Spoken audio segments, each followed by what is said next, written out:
வணக்கம் மக்களே, நான் தான் ராகுல். நம்ம ஓகே நேற்று ஜிஎஸ்டியை பற்றி டாபிக்ஸ் பார்த்தோம் இல்லைங்களா? Why GST, what is GST and அதோட சம் இம்பேக்ட்ஸ் அதெல்லாம் நம்ம பார்த்தோம். இன்றைக்கி நம்ம என்ன பார்க்க போகிறோம் அப்படின்னா அட்வான்டேஜஸ், டிஸ்அட்வான்டேஜஸ் அண்ட் தென் ஜிஎஸ்டியை பற்றியான ஒரு சில இம்பார்ட்டண்ட்டான நியூஸஸ் நம்ம இப்போது பார்க்க போகிறோம். ஓகேவா? சூப்பர். நேராக கிளாஸ்க்குள்ளே போயிடலாம். நியூ இயர் வந்து ஒரு இன்னும் கரெக்டாக நம்ம இப்போ கிளாஸ் எடுத்துகிட்ருக்கோம். 6 o'clock உங்களுக்கு வருமா? இன்னும் கரெக்டாக 6 o'clock உங்களுக்கு நியூ இயர் ஸ்டார்ட் ஆகுது இல்லைங்களா? ஸோ அதுக்கு முன்னாடி கரெக்டாக ஃப்ரெஷ்ஷாக ஒரு கான்செப்டை பார்த்துட்டு போய் நீங்கள் நியூ இயர் என்ஜாய் பண்ணுங்கள். ஏன்டா இன்றைக்கும் கிளாஸ் போடுவியாடா, இருக்கனாடா நீ அப்படின்னு கேட்டிங்கனாலும் பரவாயில்ல, நம்ம என்றைக்குமே லீவ் விட மாட்டோம் இல்லைங்களா? ஸோ நியூ இயர்னாலும் கிளாஸஸ் இருக்குது. நாளைக்கு நம்ம எப்பவும் போல் வாங்க பேசலாம்னு சொல்லி டவுட் கிளியரிங் செஷன்ஸ் நம்ம வச்சுருவோம். Okay, super. நேராக கிளாஸ்க்குள்ளே போயிடுவோம். ஜிஎஸ்டி. ஓகே, ஜிஎஸ்டின்னு சொன்னால் நமக்கு நேற்று நம்ம பார்ட் என்ன ஏதெல்லாம் தெரிஞ்சிச்சு. இப்போ இது பார்ட் 2 இல்லைங்களா? ஸோ பார்ட் 2 நான் பெருசாக இன்ட்ரடக்ஷன்லாம் கொடுக்க போகிறதில்ல. பார்க்காதவங்க அந்த வீடியோ பார்த்துட்டு வந்து இந்த வீடியோ பாருங்கள். ஓகே, ஜிஎஸ்டி கவுன்சில்னா என்ன நம்ம தெரிஞ்சுக்கணும். ஜிஎஸ்டி கவுன்சில்னா என்ன நம்ம தெரிஞ்சுக்கணும். சரி, ஜிஎஸ்டி கவுன்சில் முதல்ல எந்த ஆக்ட் படி நிறுவனாங்க அப்படின்னா ஆர்டிக்கல் 279A படி உங்களுக்கு ஜிஎஸ்டி கவுன்சில் நிறுவியிருக்காங்க, இம்ப்ளிமெண்ட் பண்ணியிருக்காங்க. சூப்பர். அடுத்ததா இதோட சேர்பர்சன் யார்? ஜிஎஸ்டி கவுன்சிலோட சேர்பர்சன் யார்? ஆப்ஷன்ஸ் கொடுத்துருப்பாங்க. Prime minister, president, finance minister, அதுக்கப்புறம் வேறு ஏதாவது இண்டஸ்ட்ரியல் மினிஸ்டர்னு சொல்லி எடுத்துக்கோங்க. இண்டஸ்ட்ரியல் மினிஸ்டர்னு சொல்லி உங்களுக்கு 4 ஆப்ஷன் கொடுத்துருப்பாங்க. எது கரெக்டுன்னு மேபி உங்களுக்கு கேட்கலாம்.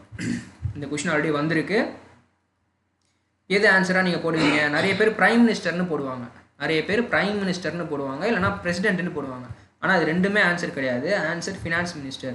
ஏன்னா ஜிஎஸ்டி டோட்டலாக வந்து ஒரு மணி சம்மந்தப்பட்ட ஒரு விஷயம் இல்லைங்களா? ஸோ அதோட ஹேண்டில் பண்ணுற சேர்பர்சன் யார்? Finance minister. எஃப்எம்னு ஷார்ட்டாக ஞாபகம் வச்சுக்கோங்க, ஃபினான்ஸ் மினிஸ்டர். ஓகே, இப்போது ஜிஎஸ்டி அப்படி இம்ப்ளிமெண்ட் பண்ணுறாங்கன்னா என்ன ஆகுது? ஜிஎஸ்டி இம்ப்ளிமெண்ட் பண்ணவுடனே எல்லா இன்டைரக்ட் டேக்ஸும் ஜிஎஸ்டிக்குள்ளே வந்துடுது. ஸோ இதுக்கு முன்னாடி ஸ்டேட் கிட்ட இருந்த பவரை சென்ட்ரல் வாங்கிக்கிட்டாங்க.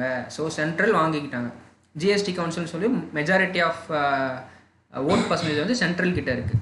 அது என்ன சார் ஓட் பர்சன்டேஜ்னு கேட்டிங்கன்னா, இந்த ஜிஎஸ்டி கவுன்சிலில் முடிவெடுப்பாங்க இல்லைங்களா? இந்த ஜிஎஸ்டி கவுன்சிலில் முடிவெடுப்பாங்கல்ல, இந்த முடிவு அனைத்தும் ஓட்டை வச்சு தான் டிசைட் பண்ணுவாங்க. ஏன்னா நம்ம இருக்கிறது டெமோக்ராட்டிக் கவர்மெண்ட் இல்லைங்களா? ஸோ எல்லாமே ஓட்டை வச்சு தான் டிசைட் பண்ணுவாங்க. இந்த ஓட் எப்படி ஷேர் பண்ணிக்கிறாங்கன்னா, சென்ட்ரலும் ஸ்டேட்டும், சென்ட்ரலுக்கு 1/3 ஆஃப் தி ஓட்டும், ஸ்டேட்டுக்கு 2/3 ஆஃப் தி ஓட்டும் ஷேர் பண்ணிக்கிறாங்க. நல்லா பார்த்துக்கோங்க. என்னமோ உங்களுக்கு பார்க்குறதுக்கு என்னமோ ஸ்டேட்டுக்கு தான் 2/3 இருக்கே, அப்போது ஸ்டேட் சொல்கிறது தான் நடக்கணும், அப்படி கிடையாது. 1/3 வந்து சென்ட்ரலுக்கு மட்டும், ஒரே சென்ட்ரல் தான் இருக்குது, புரியுதுங்களா? ஒரே சென்ட்ரல் தான் இருக்குது. ஆனால் 2/3 ஆஃப் தி ஓட்டு இருக்கிற எல்லா ஸ்டேட்ஸ்க்கும்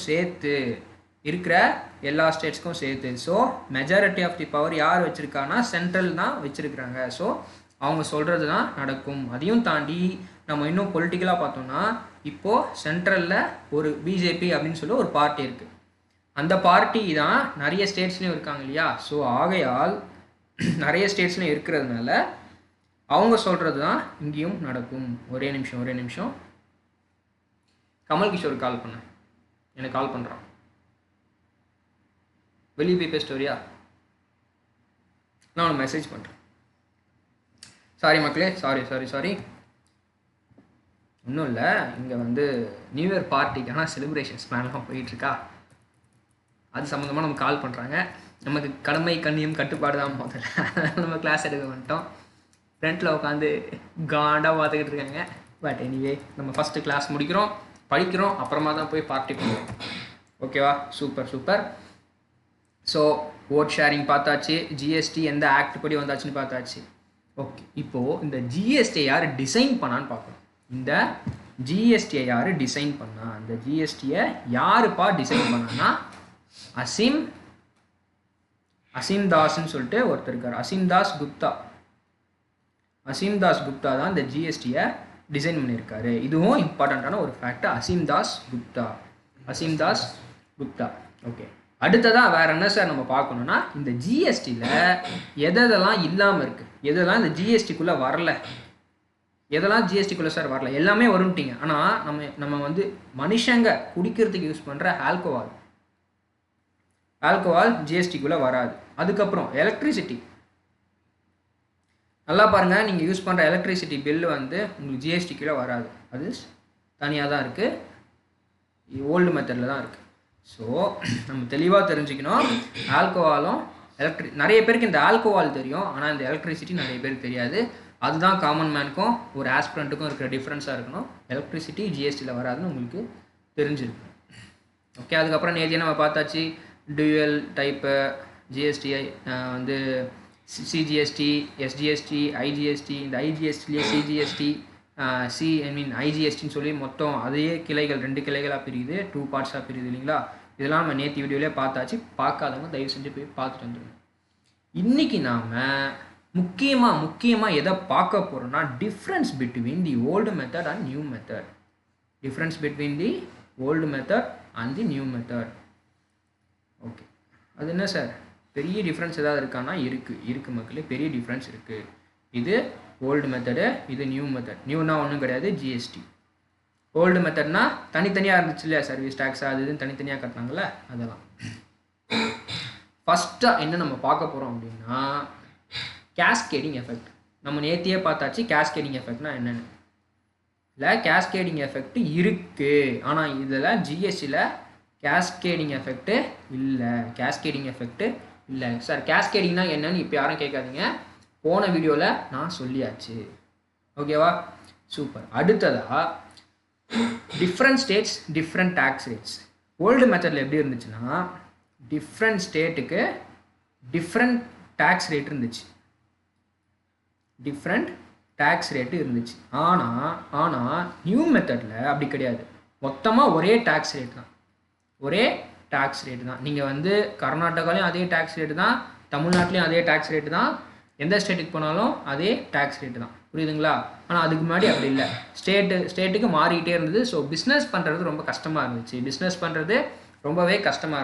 ஏன், இந்த ஸ்டேட்டில் வந்து பிளான்ட் வைக்கணும்னா ஒரு விதமான ப்ராசஸ், அதே இன்னொரு ஸ்டேட்டில் பிளான்ட் வைக்கணும்னா இன்னொரு விதமான ப்ராசஸ். ஸோ நிறைய கன்ஃபியூஷன் இருந்துச்சு. ஆனால் ரொம்ப சிம்பிளாக ஜிஎஸ்டின்னு சொல்லிட்டு இப்போ சென்ட்ரலில் ஒரு பாடி இருக்குது, அந்த பாடியில் போய் நம்ம ரெஜிஸ்டர் பண்ணால் முடிஞ்சிருச்சு. Simple procedure. அதனால இது கொண்டு வந்தாங்க. ஒன்லி அட்வான்டேஜ் மட்டும் தான் இருக்கானா கிடையாது, டிஸ்அட்வான்டேஜும் இருக்குது. அதையும் நம்ம என்னென்னு நம்ம பார்த்துக்கலாம். அடுத்ததா ஃபஸ்ட்டு மெத்தடு, ஓல்டு மெத்தடில் டேக்ஸ் ஆன் ப்ரொடக்ஷன். அதாவது ஒரு ஊரில் ஒரு பொருள் தயாரிக்கிறாங்கன்னு வச்சுக்கோங்களேன், அந்த இடத்துல தான் ஜிஎஸ்டி டேக்ஸ் வந்து விதிக்கப்பட்டது. ஸோ டேக்ஸ் ஆன் ப்ரொடக்ஷன்னா எந்த இடத்துல ப்ரொடியூஸ் ஆகுதோ அந்த இடத்துல டேக்ஸ் விதிக்கப்பட்டது.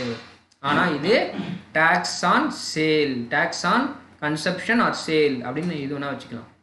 டேக்ஸ் ஆன் சேல், புரியுதுங்களா? ஸோ இது வந்து டெஸ்டினேஷன் பேஸ்டுன்னு சொல்லுவாங்க. Destination based tax. அது என்ன சார் டெஸ்டினேஷன் பேஸ்ட்னா? டெஸ்டினேஷன்னா என்னது, நீங்கள் போய் சேர்ற இடம். ஸோ ஒரு பொருள் போய் சேர்ற இடம் தான் அங்கே விதிக்கப்படுற டேக்ஸ். அதனால தான் இதுக்கு பேர் டெஸ்டினேஷன் டேக்ஸ்.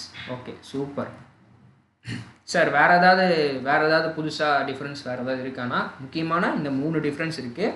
அதுக்கப்புறமா நீங்கள் முக்கியமாக என்ன பார்க்கணுன்னா கூட்ஸ் அண்ட் சர்வீஸ், இதுவும் முக்கியம். கூட்ஸுக்கு தனி டேக்ஸு, சர்வீஸ்க்கு தனி டேக்ஸ். ஓல்டு மெத்தடில் ரெண்டுத்துக்கும் தனித்தனியாக டேக்ஸ் போட்டாங்க. ஆனால் இப்போ அப்படி கிடையாது, ஜிஎஸ்டின்னு சொல்லிட்டு சிங்கிளாக ஒரே இடத்துல ரெண்டுத்துக்கும் டேக்ஸ் விதிக்க ஆரம்பிச்சிட்டாங்க. ஸோ தனித்தனி டேக்ஸ் இல்லாமல் ஒரே இடத்துல டேக்ஸ் விதிக்க ஆரம்பிச்சிட்டாங்க. ஓகேவா, சூப்பரா. இப்போது நாம் பெனிஃபிட்ஸ் பார்க்க போகிறோம், அதாவது அட்வான்டேஜஸ். என்னென்னா சார் அட்வான்டேஜஸ் நம்ம டக்குன்னு பார்த்து முடிச்சிடலாம். என்ன சார் அட்வான்டேஜஸ்ன்னு கேட்குறீங்களா? ஒன்றுமே கிடையாது. Ease of doing business. அது ஏன் நான் ஆல்ரெடி எக்ஸ்பிளைன் பண்ணிட்டேன். ஏன், இப்போது ஒரு ஸ்டேட்லேயும் ஒரு விதமான ப்ராசஸ் இருந்துச்சு. அந்த ப்ராசஸ்லாம் இல்லாமல் ரொம்ப சிம்பிளிஃபை பண்ணி நல்லிஃபை பண்ணி உங்களுக்கு சிம்பிளாக ஒரே ப்ராசஸில் நீங்கள் இந்த இந்தியா ஃபுல்லாக பிஸ்னஸ் பண்ணிக்கலாம் அப்படின்னு சொல்லி கொடுத்துட்டாங்க இல்லைங்களா? ஸோ அது ஒரு விஷயம். அப்போல்லாம் பார்த்தீங்கன்னா நீங்கள் ஒரு கம்பெனி ஆரம்பிக்கிறோன்னா அலைவாளன்னு அலையணும். இப்போ அப்படி கிடையாது. ஒரே நீங்கள் உட்காந்த இடத்துலேயே உங்கள் வேலையை முடிக்கலாம். அதான் ஈஸ் ஆஃப் டூயிங் பிஸ்னஸ். அதுக்கப்புறம் வேறு என்னென்னா, அதாவது இதுக்கு முன்னாடி இன்டைரக்ட் டேக்ஸ், நார்மலான இன்டைரக்ட் டேக்ஸில் நிறைய டேக்ஸ் எவேஷன்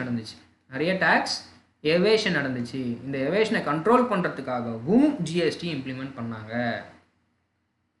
நிறைய பேர் டேக்ஸ் கட்டாமல் ஏமாற்றிக்கிட்டு இருந்தாங்க. அவங்களெல்லாம் ஓட விடணுன்றதுக்காக இந்த மெத்தட் வந்துச்சு. ஸோ இது ரெண்டும் பெனிஃபிட். மூணாவதாக என்னென்னா, ஒன் நேஷன் ஒன் ரேஷன் கார்டுன்னு சொல்லக்கூடாது, அதுவும் கூடிய சீக்கிரம் வந்துடும். ஒன் நேஷன் ஒன்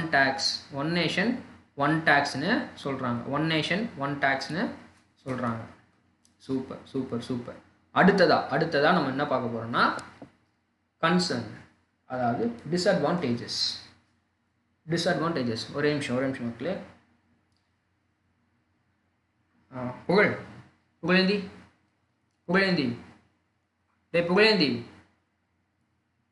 ஓகே மக்களே, நம்ம கிளாஸ் பார்த்துருவோம். ஒன்றும் பிரச்சனை இல்லை, சீக்கிரம் முடிச்சிடும். கடமை கண்ணியம் கட்டுப்பாடு. பாருங்கள், நான் எவ்வளோ எந்த நிலைமையிலையும் உங்களுக்கு நான் கிளாஸ் கொடுத்துட்ருக்கேங்க. அதுக்கேற்ற மாதிரி சப்போர்ட் நீங்களும் கொடுக்கணும். ஓகேவா? ஓகே. கன்சர்ன், என்னென்ன கன்சர்ன் இருக்குது? First complaints burden. அது என்னடா புது வார்த்தை, கம்ப்ளைண்ட்ஸ் பர்டன் கேட்டிங்கன்னா ஒன்றுமே கிடையாது. இப்போது கவர்மெண்ட்டு ஒரு ப்ரொசீஜர் கொண்டு வராங்க. அந்த ப்ரொசீஜர் கொண்டு வரதுனால அந்த கம்பெனிக்கு எப்படி செலவு அதிகமாகுது, கம்பெனியோட காஸ்ட்டு அதிகமாகுது. ஏன் அதிகமாகுது? ஒரு சின்ன எக்ஸாம்பிள் பார்ப்போமா? நம்ம இப்போ கோவிட்னால கவர்மெண்ட் என்ன சொல்லிச்சு, எல்லா கம்பெனிலையும் சானிடைசர் இருக்கணும், எல்லா கம்பெனியும் சானிடைஸ் பண்ணியிருக்கணும், எல்லா கம்பெனிலையும் டிஷ்யூ பேப்பர்ஸ் இருக்கணும், நிறைய விதிகள் விதிச்சிச்சு. இந்த மாதிரி ரூல்ஸ் கொண்டு வரதுனால அந்த கம்பெனியோட காஸ்ட் அதிகமாகுது. ஸோ அதே மாதிரி ஜிஎஸ்டின்னு ஒன்று கொண்டு வந்ததுனால கம்பெனியோட காஸ்ட் அதிகமாகுதுன்னு சொல்கிறாங்க. இப்படிதான் நீங்கள் ரொம்ப ரிசர்ச் பண்ணக்கூடாது, எப்படி அதிகமாகுது, ஏன் அதிகமாகுதுலாம். இது நம்ம புக்கில் கொடுத்துருக்காங்களா டிஸ்அட்வான்டேஜ்னு சொல்லிட்டு அதை அப்படியே படிச்சுக்கணும். நீங்கள் ஏதாவது பிஸ்னஸ் பண்ணுறீங்கன்னா நீங்கள் ரிசர்ச் பண்ணலாம், பிஸ்னஸ் பண்ணலைன்னா நீங்கள் ரிசர்ச் பண்ணாதீங்க, ரொம்ப டைம் எடுக்கும். அப்புறம் tax rate, different tax rate. என்ன சார் சிங்கிள் டேக்ஸ் ரேட்டுன்னு சொன்னீங்க, எப்படின்னா சார் டிஃப்ரெண்ட்னு சொல்கிறீங்கன்னா ஒன்றுமே கிடையாது. ஒரே விதமான டேக்ஸ் ரேட் இல்லைல்ல, 5, 12, 18, 28 இவ்வளோ விதமான டேக்ஸ் ரேட் இருக்கு இல்லையா? So different kinds of tax rate இருக்கிறதுனால உங்களுக்கு ஒரு டிஸ்அட்வான்டேஜாக சொல்கிறாங்க. மூணாவது என்ன சார் டிஸ்அட்வான்டேஜ்னு கேட்டிங்கன்னா, ரெவன்யூ ப்ரொடெக்ஷன். அது என்ன சார் ரெவன்யூ ப்ரொடெக்ஷன்னா, இப்போது நம்ம தமிழ்நாடு கவர்மெண்ட் எடுத்துக்கோங்க. நம்ம தமிழ்நாடு கவர்மெண்ட் என்ன பண்ணுது, ஜிஎஸ்டி இருக்கிறது பிரச்சனை. ஏன்னா அவங்களுக்கு வர வருவாய் கம்மியாகுது, ஜிஎஸ்டி ரிட்டர்ன் ஒழுங்காக கொடுக்க மாட்டாங்க, நிறைய பிரச்சனை சொல்கிறாங்கல்ல. இதுதான் ரெவன்யூ ப்ரொடெக்ஷன். புரியுதுங்களா?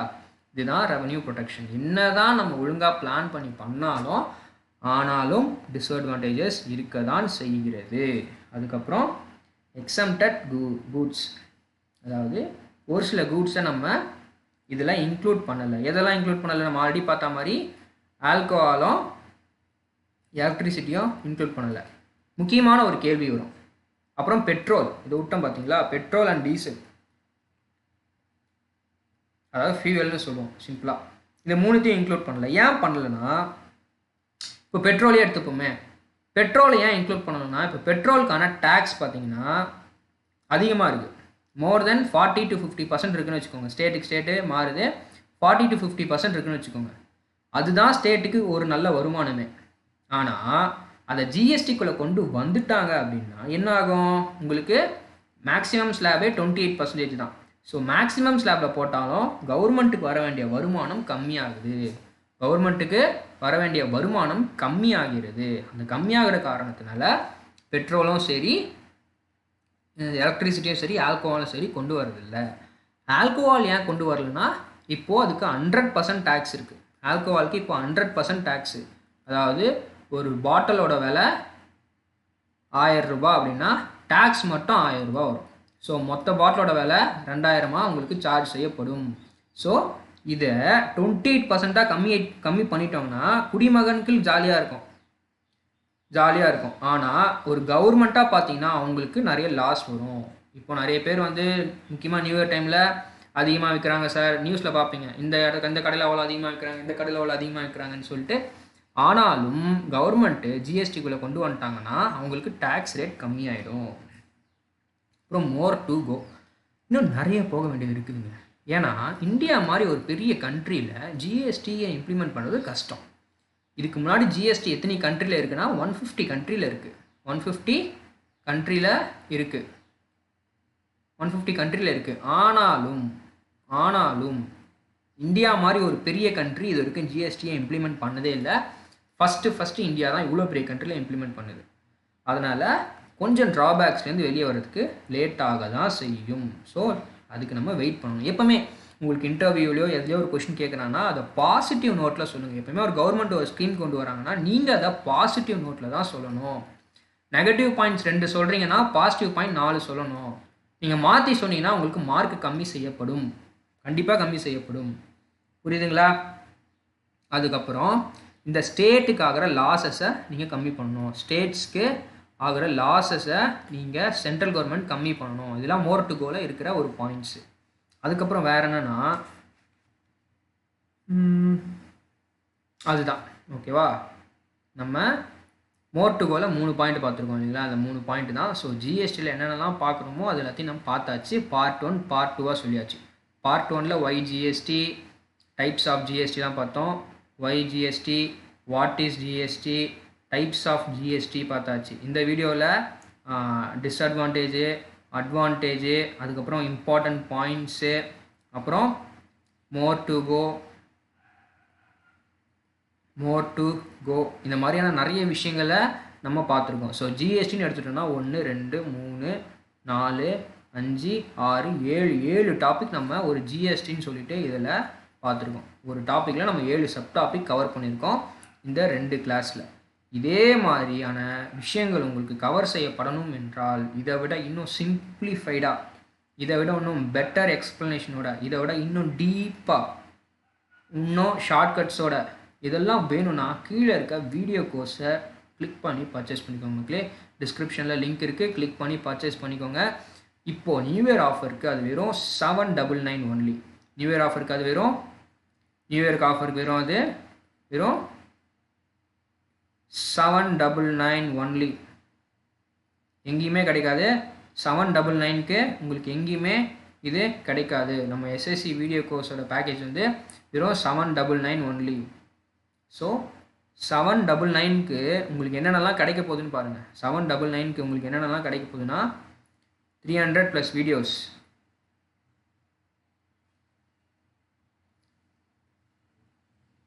300 + வீடியோஸு, அதுக்கப்புறம் மார்க்கு, பிடிஎஃப் ப்ளஸ் அட்வான்ஸ் மேக்ஸ்க்கான வீடியோஸ். ஸோ 799க்கு இவ்வளோ கிடைக்கிறது ரொம்ப ரொம்ப கஷ்டம். பர்ச்சேஸ் பண்ணிக்கோங்க. அண்ட் தென் இந்த ஆஃபர் ஒன்லி இன்றைக்கி ஒரு நாள், மேக்ஸிமம் நாளைக்கு மதியானம் வரைக்கும் இருக்கும், அதுக்கு மேலே இருக்காது. ஸோ வேணுன்றவங்க கிளிக் பண்ணி பர்ச்சேஸ் பண்ணிக்கோங்க மக்களே.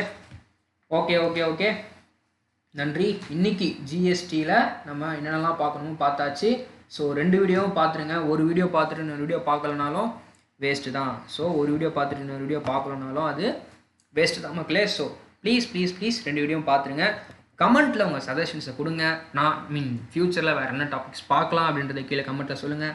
எனி ஃபீட்பேக்ஸ் கமெண்ட்டில் சொல்லுங்கள். பாசிட்டிவ் ஆர் நெகட்டிவ் எதுவாக இருந்தாலும் பரவாயில்ல, பட் டீசெண்டாக கீழே கமெண்ட் பண்ணுங்கள். ஓகேவா? இன்டீசெண்டாக பேசுகிறது, அதுக்கப்புறம் தேவையில்லாத லிங்க்ஸ் ஷேர் பண்ணுறது, இதெல்லாம் நீங்கள் கமெண்ட்டில் பண்ணக்கூடாது. ஓகே மக்களே? ஓகே, நன்றி. Happy new year. எல்லோரும் போய் ஜாலியாக செலிப்ரேட் பண்ணுங்கள். எனக்கும் ஃப்ரெண்ட்ஸ் வெயிட்டிங். ஸோ நீங்களும் போய் ஜாலியாக செலிப்ரேட் பண்ணுங்கள், நானும் போய் செலிப்ரேட் பண்ணுகிறேன். ஓகேவா மக்களே? பட் சேஃபாக செலிப்ரேட் பண்ணுங்கள். கோவிட் இருக்குது. அண்ட் தென் நம்ம போலீஸ் ரொம்ப ஸ்ட்ரிக்டாக இருப்பாங்க இன்றைக்கி, அதையும் நீங்கள் மைண்டில் வச்சுக்கணும். ஓகேவா? ரேசிங் பண்ணக்கூடாது. அதுக்கப்புறம் மற்றது ஹெல்மெட் போடாமல் ஓட்டுறது, அதெல்லாம் நீங்கள் பண்ணக்கூடாது மக்களே. ஓகே. நன்றி, வணக்கம், பாய் மக்களே. Happy new year. இதோட நெக்ஸ்ட் இயர் வந்து உங்களை சந்திக்கிறேன். பாய்.